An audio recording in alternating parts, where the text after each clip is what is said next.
Hi, my friends. It's so good to see you again. Let me get this camera moved to where I'm in the middle of it. This is hard. There it is. It's good to talk to you again. We are going to have a conversation today about Ruth and Boaz. So far, your students have been talking about, we've been spending time using the Judah and Tamar story kind of as an anchor point to talk about the world of the ancient Near East. We want to talk about what it means that ancient societies were patriarchal. They were run by the oldest male. What does it mean that they were patrilineal? That your descendants and kind of who your family was defined as was run by your relation to the men in your family. And then what it means that it's patrilocal, that your whole family lives around where the patriarch is, in these kind of compounds or trailer parks, as I've talked about it with the students.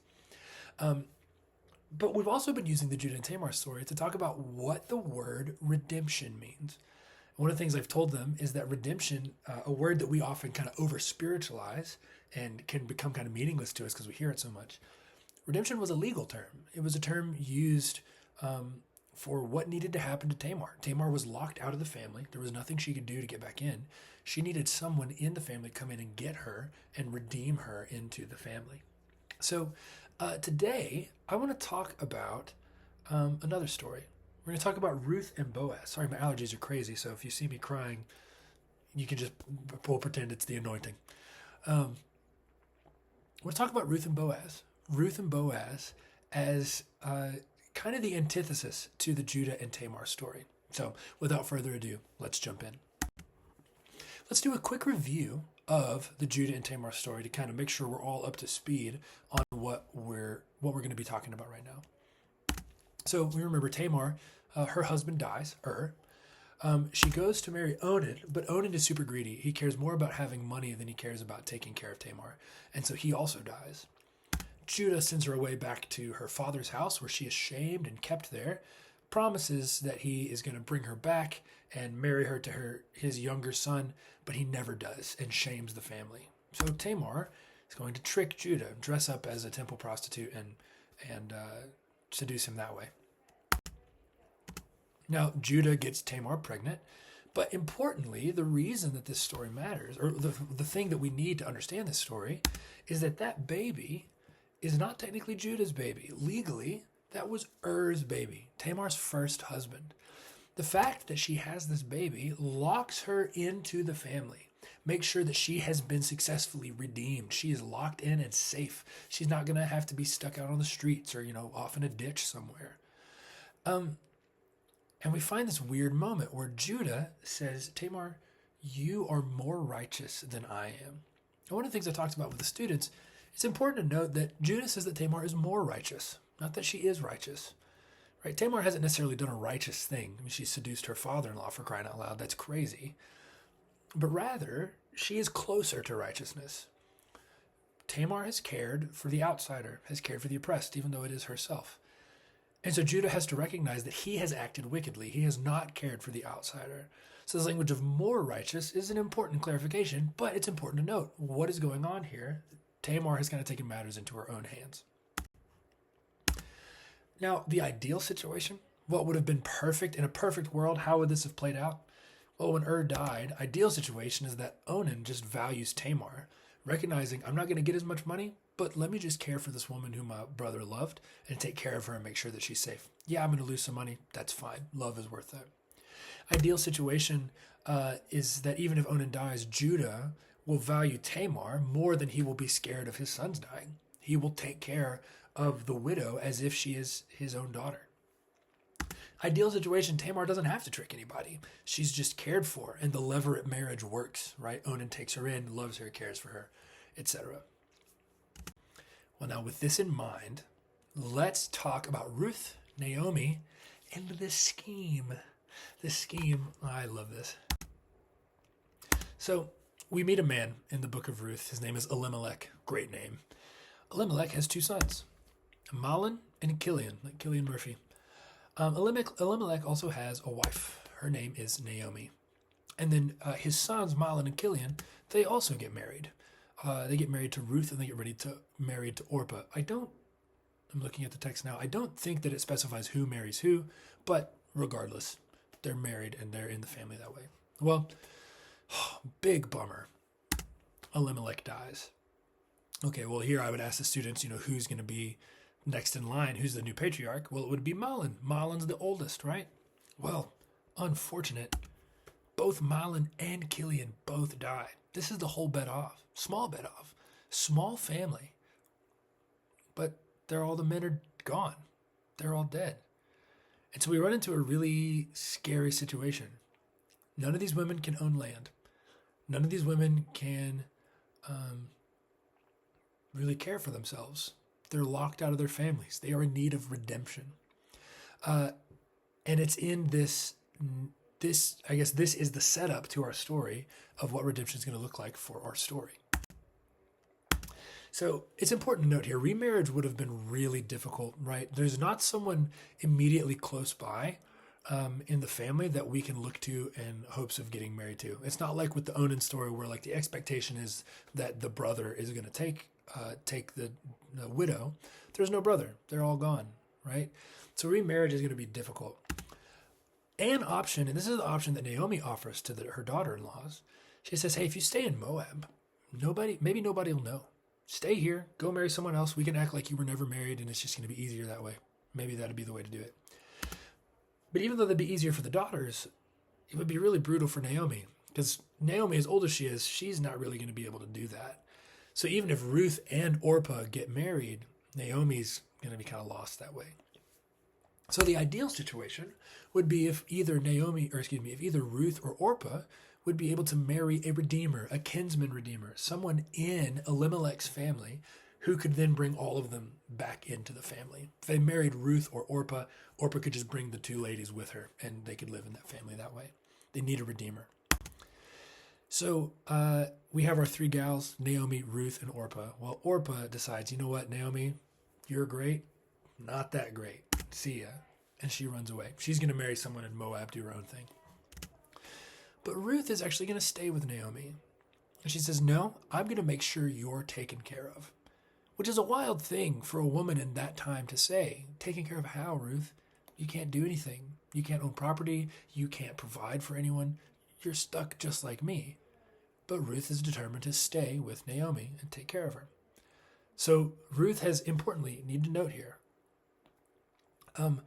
Ruth has just hurt her chances of getting remarried. Because if they go back to if they go back to Canaan, people are going to know that she married Elimelech. It's going to be harder for her to get married. But she would rather risk that than leave Naomi on her own. And that's a really virtuous move. So for this to work out, Ruth needs to get married back into the family. She needs to get locked back in the family. That'll take care of her and Naomi. Well, wouldn't you know it? We meet Boaz. Ruth is gleaning in a field. Gleaning was a process by which the law of Moses, it required that anyone who owned property that you raised wheat, you were never allowed to pick the edges of your property. You had to leave that open during harvest so that the poor could come out and take from you, right? This was kind of God's welfare program, if you want to think of it that way. Anyone who was unable to provide for themselves, there was a provision made so that the people who had land would be taking care of those who didn't have anything. So Boaz shows up, and would you believe it, he's related to Elimelech. This is perfect. If Ruth can marry Boaz, her and Naomi are back in the family, and they're safe, and life is good, right? Remember, levirate marriage. Now, we'll get to that in a second. Remember the levirate marriage, right? If Boaz can be a redeemer, and he can redeem Ruth, and we'll be cooking, we'll be ready to go. He's not like a super close relative. And I think that's important to note here, right? It's not like this is like Elimelech's brother or something. This is just a guy, but he is part of the family. And so it'll work, but it's not not a super close relationship. Pause the video and go read Ruth 3, 1-4 real fast. I'll wait here. Okay, welcome back. Ruth 3, 1-4. Naomi is clever. She comes up with a scheme. Now, for many of us, this may be the first time that we've heard about this. And I'm going to go into more detail with you guys so that if questions in conversation with your students come up, you can have them. I'm not going to go over the more quote unquote intimate bits of this plan, but I want you to kind of understand what's going on so that you can help your students as they have questions. Ruth needs to get married. However, it is unlikely that Boaz is going to want to marry her. We're going to talk about this a little bit more in a second. But one of the things that the law of Israel does that's really interesting is that even though Naomi and Ruth don't own the land that Elimelech had, whoever marries them will be able to have the land, right? The land basically follows the gals. So if you kind of want to think of them as the contract, the land follows them. So whoever marries them is going to be able to get it. But we talked about levirate marriage, right? If Ruth has a kid, that kid is going to be the heir, and the person who married Ruth isn't going to get to keep the land. It'll go to the kid, right? So this is going to have to be an act of charity for someone to marry Ruth. So Naomi says, this is going to be too difficult. We're not going to be able to get anybody to want to marry you, but we found Boaz, so let's trick him. So there's this phrase that Naomi uses. She says, this is in verse 4. So verse 3 and 4, basically she says, hey, one day Boaz is going to be having a hard day of work. He's going to go to the threshing floor. He's going to have some wine. He's going to be a little tipsy. He's going to be nice and tired. Ruth, I want you to go to where Boaz is, and I want you to seduce him. This phrase, uncover his feet, was a euphemism. Feet was a euphemism often used to refer to someone's genitals. I want to clarify, again, this is the part of the story that I'm not going to cover with your students. We'll talk about some of the scheme, but we're just going to frame it in terms of Naomi tells Ruth, hey, you should go seduce Boaz, right? We're not going to talk about the nitty gritty, but again, I want you to kind of know what's going on.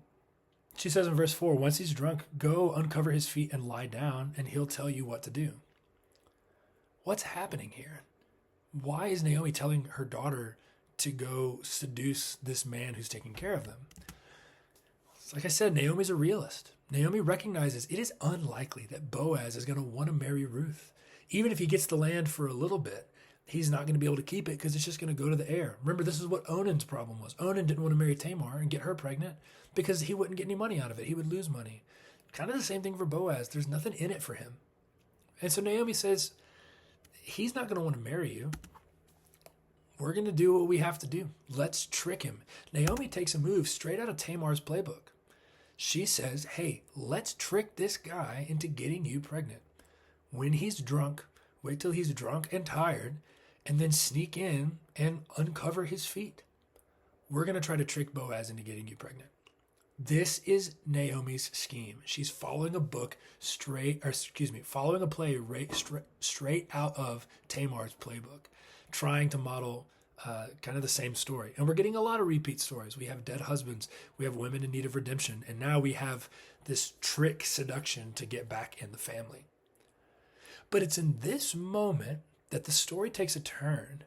And it's here that I think we see one of the clearest, most beautiful examples of what Yahweh's redemption looks like to the people of Israel.